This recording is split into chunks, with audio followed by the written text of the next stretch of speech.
நண்பர்களே, இன்று ஜூலை மாதம் 9ஆம் தேதி லண்டனில் இப்பொழுது நேரம் பிற்பகல் 2 மணி. ட்ரம்ப் முன்னுக்கு பின் முரணான தகவல்களை தற்பொழுது தெரிவித்து வருகின்றார். ஈரான் பேச்சுவார்த்தைக்கு தன்னை அழைத்ததாக அவர் குறிப்பிடுகிறார். யார் பேசினார், என்ன பேசினார் என்ற விஷயங்களை அவர் குறிப்பிடவில்லை. ஆனால் தற்பொழுது ஒரு பேச்சுவார்த்தை மேசைக்கு போக வேண்டிய ஒரு சூழ்நிலையில் ட்ரம்ப் இருக்கின்றார். ஏனெனில் ஈரானுடைய தாக்குதல் உக்கிரம் தாங்க முடியாமல் இருப்பது உண்மை. ஆனால் ஈரான் மீது பலதரப்பட்ட தாக்குதல்களை தொடர்ச்சியாக 2வது நாளாகவும் இன்று அமெரிக்கா தாக்குதல் நடத்தி இருக்கிறது. எனவே ஒரு பக்கம் தாக்குதல், மறுபக்கம் பேச்சுவார்த்தை என்கின்ற ஒரு நிலைமையில் தான் ட்ரம்ப் தற்பொழுது இருந்து கொண்டிருக்கிறார். ஈரான் என்ன பதிலை சொல்ல போகின்றது என்று பியூனரல் முடிவடைந்த பிறகுதான் இது தொடர்பான விஷயங்கள், செய்திகள் இனி தொடர்ச்சியாக வெளிவரும் என்று எதிர்பார்க்கப்படுகிறது. இதுல ஹோமோஸ் நீரிணை பகுதியில் ஈரானோடு பல நாட்கள் அல்லது பல வாரங்கள் நீடிக்கக்கூடிய மோதலில் ஈடுபட வெள்ளை மாளிகை தயாராகி வருவதாக அதிகாரிகள் சொல்கின்றார்கள். இந்த புதிய மோதல் நடவடிக்கையின் கால அளவும் தீவிரமும் முழுக்க முழுக்க ஈரானின் அடுத்த கட்ட நடவடிக்கைகளிலேயே சார்ந்திருக்கும் என்று அமெரிக்க அதிகாரிகள் எக்ஸியோஸ் பத்திரிகையிடம் தெரிவித்திருக்கிறார்கள். இதன் முக்கியத்துவம் என்ன? ஈரானின் ஏவுகணை திறனை குறைத்தல் மற்றும் அதன் எஞ்சிய அணுசக்தி திட்டத்தை அளித்தல் ஆகிய நோக்கங்களுடன் தொடங்கிய ஒரு போர் என்று இப்பொழுது உலகின் மிக முக்கியமான எரிசக்தி போக்குவரத்து பாதையை கைப்பற்றுவதற்கான ஒரு நீண்டகால மோதலாக மாறி இருக்கிறது. இப்ப எல்லாத்தையும் விட்டுட்டு இப்ப செக் பாயிண்ட, ஹோமோஸ் செக் பாயிண்ட கைப்பற்றுவதற்கான ஒரு நீண்டகால மோதலாக தற்பொழுது மாறி இருக்கிறது. ஹோமோஸ் நீரிணையில் வணிக கப்பல்கள் மீதான தாக்குதல்களை ஈரான் தொடர்கிறதா என்பதை பொறுத்து தற்போதைய பதட்டம் ஒரு நாள் அல்லது 2 நாட்கள் அல்லது ஒரு வாரம் அல்லது ஒரு மாதம் வரை இந்த போர் நீடிக்கலாம் என்று அமெரிக்க அதிகாரிகள் சொல்கின்றார்கள். இப்ப நாங்கள் சும்மா இருக்கவில்லை என்பதை அவர்கள் புரிந்து கொள்ளும் வகையில் அவர்களுக்கு தகுந்த பாடம் புகட்டப் போகின்றோம் என்று ஈரானுக்கு, அவர்கள் என்றால் ஈரான், அமெரிக்க அதிகாரி தெரிவித்தார். இப்போதைய ராஜதந்திர முயற்சிகள் முடங்கி இருக்கின்றன. அதிபர் ட்ரம்பின் உத்தியில் ராணுவ அழுத்தம் மீண்டும் ஒரு மையமான இடத்தை பிடித்திருப்பதை நாங்கள் பார்க்கின்றோம். வணிக கப்பல்கள் மீதான ஈரானின் தாக்குதல்களால் மோதல் வெடித்ததை தொடர்ந்து இந்த எம்ஓயு ஒப்பந்தத்தில், புரிந்துணர்வு ஒப்பந்தத்திலே குறிப்பிட்டிருந்த 60 நாள் போர் நிறுத்தம் முடிவுக்கு வந்துவிட்டது என்று ட்ரம்ப் புதன்கிழமை தெரிவித்திருக்கிறார். அதற்கு பிறகு ஹோமூஸ் நீரிணைக்கு அருகில் அமெரிக்கா 2வது கட்ட தாக்குதல்களை நடத்தி இருக்கிறது. 2வது நாள் தாக்குதல் நடத்தி இருக்கிறது. இதில் பல மாதங்களுக்கு பிறகு முதல் முறையாக ஈரானுக்குள் உள்ள உள்கட்டமைப்புகள், ரயில்வே பாலங்கள், இலக்குகள் மீதான தாக்குதல்களும் அடங்கியிருக்கின்றன. குவைத் மற்றும் பஹ்ரைனில் உள்ள அமெரிக்க தளங்கள் மீது தாக்குதல் நடத்தி ஈரான் பதிலடி கொடுத்திருக்கிறது. இந்த ஹோமோஸ் நீரிணையை கட்டுப்படுத்துவதற்கான தங்கள் உரிமையிலிருந்து பின்வாங்க போவதில்லை என்றும் ஈரான் உறுதியாக சொல்லியிருக்கிறது. சிறிது நேரத்துக்கு பிறகு பதட்டத்தை தணிக்க அமெரிக்கா தயாராக இருப்பதாக ட்ரம்ப் சமிக்ஞை செய்தார். ஈரானிய அதிகாரிகள் சிறிது நேரத்துக்கு முன்பு அழைத்ததாகவும் ஒரு ஒப்பந்தத்தை செய்து கொள்ள விரும்புவதாகவும் ஏர்போர்ஸ் 1 விமானத்தில் இருந்தபடி செய்தியாளர்களிடம் அவர் கூறினார். மீண்டும் நான் இதை சொல்றேன். ட்ரம்ப் சொல்கின்றார், தற்பொழுது ஈரானுடைய அதிகாரிகள் தன்னை அழைத்தது என்று, யார் அழைத்தது என்று சொல்லவில்லை. ஆனால் ட்ரம்ப் இப்பொழுது நினைக்கிறார், ஒரு சமாதான ஒப்பந்தத்துக்கு போவோம், இல்லாவிட்டால் அமெரிக்க தளங்கள் முழுமையாக பற்றி எறிந்துவிடும். அது மட்டுமல்ல, மத்திய கிழக்கில் இந்த போர் மிகப்பெரிய பிரச்சனை ஏற்படுத்தும். அது மட்டுமல்ல, இப்பொழுது ஒயிலினுடைய விலை மீண்டும் அதிகரித்திருக்கிறது ட்ரம்பினுடைய இந்த விஷயத்தால், ஆகவே இந்த தாக்குதலால். ஆகவே ட்ரம்ப் எந்த தொலைபேசி அழைப்பை குறிப்பிட்டார் என்பது தெளிவாக இல்லை என்று ஊடகவியலாளர்கள் சொல்கின்றார்கள். ஈரானிய அதிகாரிகளும் நேரடி தொடர்பு எதனையும் ட்ரம்பினுடன் நேரடி தொடர்பு எதனையும் உடனடியாக உறுதிப்படுத்தவில்லை. ட்ரம்ப் சொல்கின்றார், அவர்கள் ஒப்பந்தம் செய்து கொள்ள தகுதியானவர்களா என்று எனக்கு தெரியவில்லை. இன்னும் ஒரு கதையை சொல்கின்றார். அவர்கள் ஒப்பந்தத்தை மதித்து நடப்பார்களா என்றும் தெரியவில்லை என்று ட்ரம்ப் மேலும் சொன்னார். உண்மையை சொல்ல போனால் ஈரான் ஒருவித பைத்தியகாரத்தனமாக நடந்து கொள்கிறார்கள் என்று ட்ரம்ப் இந்த ஊடகவியலாளர்களிடம் தெரிவித்திருக்கின்றார்.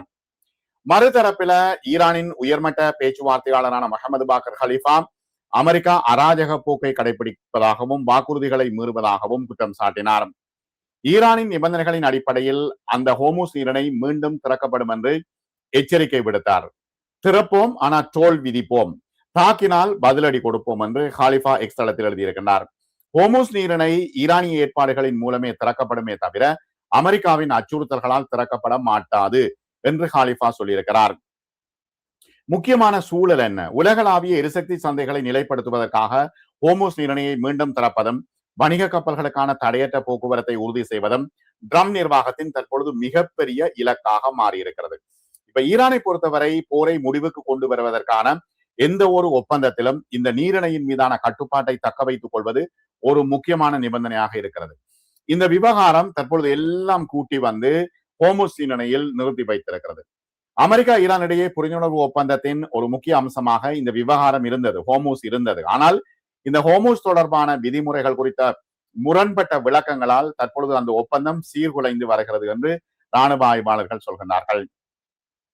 ஹோமூஸ் நீரிணை வழியாக கப்பல்கள் பாதுகாப்பாக செல்ல ஈரான் அனுமதிக்க வேண்டும் என்று அந்த ஒப்பந்தம் சொல்கிறது. ஆனால் ஒப்பந்தம் கையெழுத்தான உடனேயே தெஹ்ரானின் அனுமதியின்றி ஓமான் கடற்கரைக்கு அருகில் உள்ள தெற்கு பாதையின் வழியாக கப்பல்களை செலுத்தியதன் மூலம் அமெரிக்கா ஒப்பந்தத்தை மீறியதாக ஈரானிய அதிகாரிகள் சொல்கின்றார்கள், குற்றம் சாட்டுகின்றார்கள். சரி, சமீபத்திய வாரங்களில் நூற்றுக்கணக்கான எண்ணெய் டேங்கர் கப்பல்கள் நீரிணை வழியாக வளைகுடாவில் இருந்து வெளியேறியுள்ளதால் பதட்டத்தை மேலும் அதிகரிக்க தங்களுக்கு அதிக வாய்ப்புள்ளதாக வெள்ளை மாளிகை கருதுவதாக அமெரிக்க அதிகாரிகள் சொல்கின்றார்கள். இதனால் மீண்டும் மோதல் ஏற்பட்டால் அது உடனடியாக எண்ணெய் விலையில் பெரும் உயர்வை ஏற்படுத்திவிட்டது. ஆகவே தற்பொழுது இருக்க நிலைமையில் நிறைய கப்பல்கள் வெளிவந்து விட்டன. எனவே அமெரிக்க அதிகாரிகள் சொல்கின்றார்கள் என்னென்றால், இப்பொழுது ஓரளவு ஓயில் தொடர்பான கவலை தணிந்திருக்கிறது என்று சொல்கின்றார்கள். அதனால் இந்த யுத்தம் இன்னும் ஒரு மாதத்துக்கு நீடிக்கலாம் என்று அவர்கள் யோசிக்கிறார்கள். ஈரானில் பிளவுபட்ட தலைமைக்குள் உள்ள தீவிர போக்குடையவர்கள் இந்த ஒப்பந்தம் தெஹ்ரானுக்கு உண்மையான பலன்களை தரவில்லை என்று கருதுவதாலேயே தற்போதைய பதட்டம் அதிகரித்துள்ளதாக அமெரிக்க அதிகாரிகள் நம்புகிறார்கள். ஆனால் உண்மையில உள்ளுக்கு என்ன நடக்குன்னு வெளியில தெரியாது. ஓமான் கடற்கரைக்கு அருகில் உள்ள தெற்கு பாதை வழியாக நூற்றுக்கணக்கான கப்பல்கள் சென்றதால் ஹோமூஸ் பகுதியில் தங்கள் செல்வாக்கு குறைந்து வருவதாக ஈரான் உணர்ந்திருப்பதாக அதிகாரிகள் சொல்கின்றார்கள்.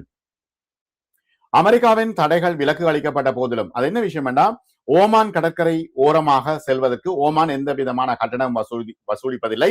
அமெரிக்காவோடு அது ஒரு சமரச பேச்சுவார்த்தையில் ஓடிக்கொண்டிருக்கிறது. ஆனால் ஈரான் என்ன சொல்லுது, தங்களுடைய பகுதி வழியாகவே வர சொல்லி ஈரான் சொல்வதன் காரணத்தினால்தான் இந்த பிரச்சனை. தங்கட பகுதியில வராவிட்டால் அந்த கப்பல்களை ஈரான் தாக்குகிறது. இதுதான் வெளிப்படையான உண்மை. அமெரிக்காவின் தடைகள் விலக்கு அளிக்கப்பட்ட போதிலும் நிதி நிறுவனங்கள் பண பரிவர்த்தனைகளுக்கு ஒப்புதல் அளிக்காததாலும் தற்காலிக விலக்குகளை சார்ந்திருந்த நாடுகள் தயக்கம் காட்டியதாலும் ஈரான் எண்ணெய் விற்பனை செய்வதில் சிரமத்தை எதிர்கொண்டிருக்கிறது. ஒப்பந்தத்தின்படி தேவைப்படும் அணுசக்தி தொடர்பான நடவடிக்கைகளை ஈரான் இன்னும் மேற்கொள்ளாததால் முடக்கப்பட்ட ஈரானிய நிதிகள் எதுவுமே விடுவிக்கப்படவில்லை. அது அடுத்த பிரச்சனை. இஸ்ரேல் மற்றும் லெபனான் இடையேயான அமெரிக்கா ஏற்படுத்திய கட்டமைப்பு ஒப்பந்தம் புரிந்துணர்வு ஒப்பந்தத்தின் லெபனான் தொடர்பான பகுதியை தேவையற்றதாக்கியதாக அந்த அதிகாரி சொன்னார். இப்ப லெபனானுடைய விஷயத்தை ஈரான் ஒப்பந்தத்துக்குள்ள போட தேவையில்லை என்று மீண்டும் மீண்டும் சொல்கின்றார்கள். கவனிக்க வேண்டிய விஷயம் என்னன்னா, ஈரானிய தலைமையின் ஒரு பகுதியினர் இந்த ஒப்பந்தத்தில் மகிழ்ச்சி அடையவில்லை. அவர்கள் தாக்குதலை தொடங்கிய போது அவர்களுக்கு கடுமையான பதிலடி கொடுக்க வேண்டிய நேரம் வந்துவிட்டதாக தாங்கள் முடிவு செய்ததாக அமெரிக்கா சொல்கிறது. இப்ப தங்களிடம் பொறுமை இருக்கிறது, தாங்கள் விரும்பும் வகையிலான ஒப்பந்தம் இல்லை என்று கருதினால் நாங்கள் அந்த ஒப்பந்தத்தை செய்ய மாட்டோம் என்று அமெரிக்கா சொல்கிறது. ஹோமூஸ் நீரிணை தொடர்ந்து திறந்திருக்க வேண்டும் என்பதே அமெரிக்காவின் நிலைப்பாடு என்று துணை அதிபர் வான்ஸும் புதன்கிழமை தெரிவித்திருக்கிறார். ஏற்கனவே நான் அதை குறிப்பிட்டிருக்கிறேன். அவர்கள் அதை மூட முயன்றால் அமெரிக்க ராணுவம் அதற்கு பதிலடி கொடுக்கும் என்று வான்ஸ் தெரிவித்திருக்கிறார். இப்ப அவர்கள் ஈரான் விதிமுறையை பின்பற்றலாம் அல்லது நேற்றிரவு அவர்களுக்கு நேர்ந்த அதே கதியை எதிர்கொள்ளலாம் என்றும், பாதையை திறந்துவிட்டு கப்பல்கள் மீதான தாக்குதல்களை நிறுத்தும் வரை இது தொடர்ந்து கொண்டே இருக்கும் என்றும் அவர்கள் குறிப்பிடுகின்றார்கள். ஹோமூஸ் நீரிணை பகுதியில் அமைந்துள்ள புஷர், சபஹர், பந்தர் அப்பாஸ் மற்றும் ஷிரிக் உள்ளிட்ட ஈரான் நகரங்களில் நிகழ்ந்த இந்த தாக்குதல்களுடன் கூடிய அமெரிக்க தாக்குதல்களில் கடந்த 2 நாட்களில் 14 பேர் கொல்லப்பட்டிருக்கின்றார்கள், 78 பேர் காயமடைந்திருக்கிறார்கள். ஈராக்கின் நஜாப் மற்றும் கர்பலா நகரங்களில் நடைபெற்ற இறுதி ஊர்வலங்களில் லட்சக்கணக்கான மக்கள் பங்கேற்றதை தொடர்ந்து உயிரிழந்த ஈரானின் உயரிய தலைவர் அலி கமேனியின் உடல் இன்று அவரது சொந்த ஊரான மஷ்கத்தில் அடக்கம் செய்யப்பட இருக்கின்ற சூழ்நிலையில் இந்த பதட்டம் இருக்கிறது. அங்கு இப்ப உலகமே தற்பொழுது பதறிக்கொண்டிருக்கிறது. இப்ப அமெரிக்கா இந்த நல்லடக்கம் செய்கின்ற இடத்துல ஏதாவது குண்டு கண்டு வீசிவிட்டா அல்லது ட்ரோன் தாக்குதல் நடத்தினா மிகப்பெரிய பிரச்சனையாக இருக்கும் என்று சொல்லப்படுகிறது. ஆனால் அதிகமான பாதுகாப்பு ஏற்பாடுகள் தற்பொழுது நடைபெற்று வருகின்றன. இதற்கிடையில் ட்ரம்பின் அழைப்பின் பேரில் லெபனான் அதிபரை அமெரிக்க தூதுவர் சந்தித்திருக்கின்றார். லெபனான் அதிபர் யோசப் அவுன் வாஷிங்டன் டிசிக்கு மேற்கொள்ளவிருக்கும் பயணம் குறித்து விவாதிக்க அமெரிக்க தூதர் மைக்கேல் இசாவை சந்தித்தார் என்று மற்றொரு தகவல் சொல்கிறது. இப்ப என்னன்னா, இஸ்ரேலும் அமெரிக்காவும் லெபனானோடு நேரடியாக பேசி தீர்த்து விடுவோம் என்று யோசிக்கிறது. ஆனால் தற்பொழுது அவர்கள் ஈரான் இந்த விஷயத்துக்கு ஒத்து வருகிற சூழல் இல்லை. வளைகுடா நாடான குவைத் மீது ஈரான் நடத்திய தாக்குதல்களின் பொழுது ஒருவர் காயமடைந்ததை அந்நாட்டின் பாதுகாப்பு அமைச்சக செய்தி தொடர்பாளர் உறுதிப்படுத்தியிருக்கிறார். குவைத்தின் வான் பாதுகாப்பு அமைப்பு 3 பாலிஸ்டிக் ஏவுகணைகள், ஒரு குரூஸ் ஏவுகணை மற்றும் 10 ட்ரோன்களை இடைமறித்து அளித்ததாக major general Saud Abdul Aziz Al Otaibi தெரிவித்திருக்கிறார். தாக்குதலின் பொழுது விழுந்த பாகங்களால் காயம் ஏற்பட்டது என்றும் பாதிக்கப்பட்ட நபர் மருத்துவமனையிலே அனுமதிக்கப்பட்டுள்ளார். அவரது உடல்நிலை சீராக இருக்கிறது. இந்த சம்பவம் எங்கு நடந்தது என்பது குறித்து குவைத் உடனடியாக வெளியில் சொல்லவில்லை. ஆகவே இப்போ இருக்கின்ற சூழ்நிலையில் ஈரானுடன் மேற்கொள்ளப்பட்ட ஆரம்ப கட்ட போர் நிறுத்த ஒப்பந்தம் முடிவுக்கு வந்துவிட்டதாக ட்ரம்ப் சொல்கின்றார்.